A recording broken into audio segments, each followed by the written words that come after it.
and you may think I'm lying, but I'm not. The next time we had service, that man showed up. And after service, he came up to me and he had a videotape. And he said, "You might be interested in this." And the videotape was all about the man that I talked, or I didn't even talk to you about that. It was all about the man that I wanted to know more about. And it was the history of his life and how he started the church denomination that he started. I said, now, let's look at the possibility of that being a coincidence. Another time I was praying, and I was thinking about somebody who had wronged me. And I was wrong to pray this way. But I said, God, well, you could just judge them and get it over with. That's not how God is, okay? In case you didn't know. I no sooner prayed that, and my phone rang about 5 minutes later. Same guy. He goes, "Pastor, I want to ask you a question." And I said, okay. You know, people call you, and they might have a Bible question or something. He said, "Is it wrong to ask God to judge somebody who has wronged you in the past?"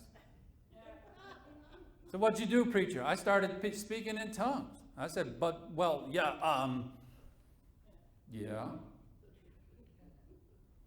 yeah. He says, "Okay, thank you." Click, bye.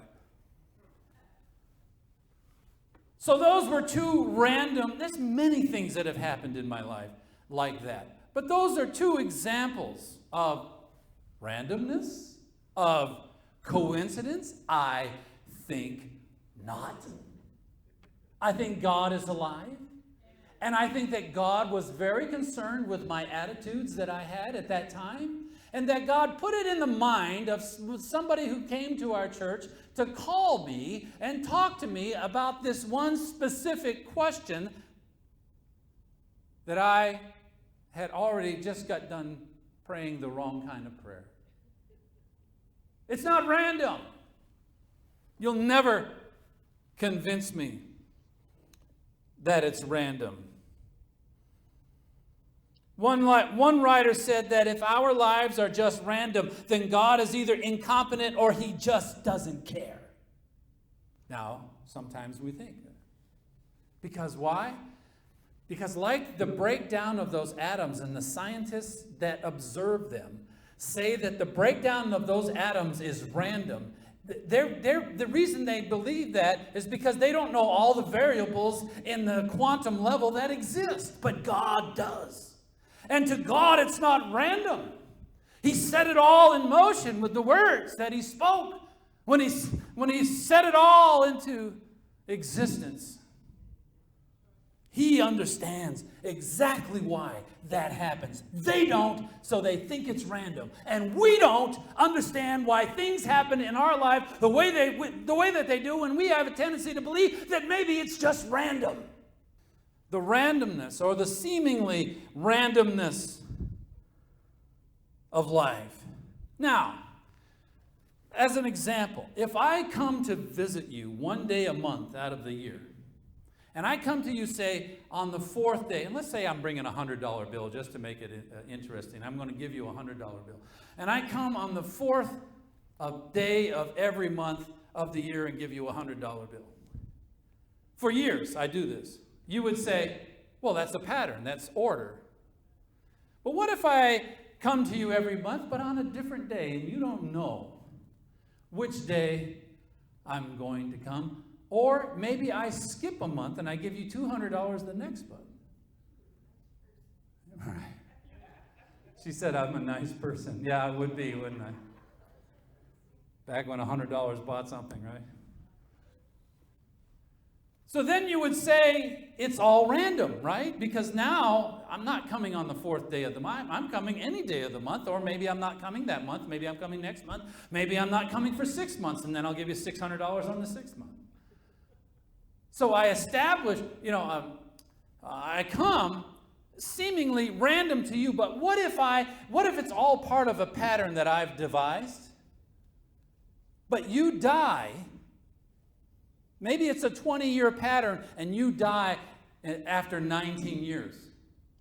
You would go to your grave thinking it's random, when really I was going to repeat it every 20 years. You understand? That's the way God is. We look at things as if it's random, but really God has a pattern. We are just not aware of all the facets of God's pattern in our lives. There is a more complex equation at work here, like exponential growth. What is that? 2, 4, 8, 16, 32, 64, 128. It doubles. 256, 512, 1024. It's doubling each time.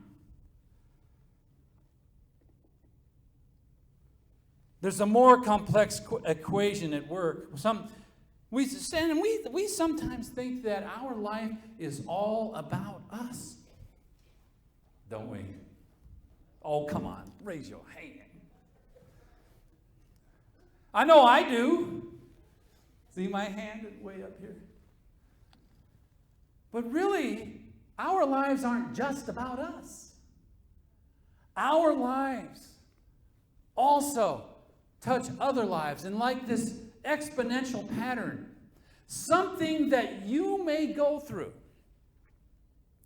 and you relate how you dealt with it through God, through Jesus, and how God brought you out of that situation and what He did in your life. And you relate that to someone else, or 2 people, and those 2 related to 4, and those 4 related to 8, and those 8, 16. And pretty soon, you've touched thousands and thousands of lives. Our lives are not just about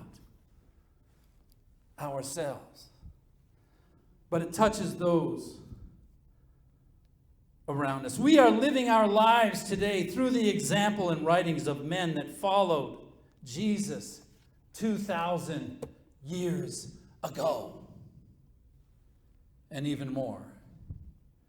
Some of Paul's greatest works were done during his imprisonments. Now, when you go to prison, well, hopefully nobody here goes to prison. I can imagine what you would feel. It'd be like you'd be so depressed. Oh, I'm in prison.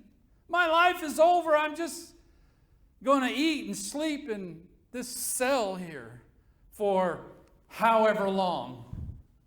But that's not what Paul did. Paul wrote letters to the church that we refer to today and are important and a guiding influence in our lives as we work and live for God. My first cousin, Janet, who is one of the sweetest people on the planet. She and her husband had a wonderful life together and raised beautiful children, and he retired from the Raytheon company. I believe he was 64 years old. And he and her, now that the nest is empty and everything, they went out and they went out to a restaurant where they had dancing and all that, and so she danced with her husband. You know, it might have been a birthday. I'm not sure what the occasion was. And they went and they sat down at a table. And she turned away to look at something on the other side of the room. When she turned back, he was gone. He suffered a massive heart attack, and he was gone. It seems random. And she's still the sweetest person you ever met in your life. Even though she suffered so greatly. And these things that happen in our life seem to be random. One man said that our duty is to worship God. The events are up to Him. Our response, being a Christian, does not insulate us from bad things happening. The greatest example of a godly person suffering is Job in the Old Testament. He lost his children. He lost his belongings, his wealth, his money, everything. He lost it all. And in the end, he lost his health. He was covered with boils from the top of his head, all over his body. He didn't understand what was happening to him. But he didn't lose his faith in the midst of his suffering. He made this statement, "For I know that my Redeemer liveth, and that he shall stand at the latter day upon the earth. And though the skin worms destroy this body, yet in my flesh I shall see God." You see, it's not that bad things won't happen to us. It is our response to them. The older I get, I see that going through things and our response to those things is all a part of the evolution of our spiritual man and woman. A man by the name of Horatio Spafford experienced heartbreaking losses. The first two were the death of his 4-year-old son. You don't hear about that one so much.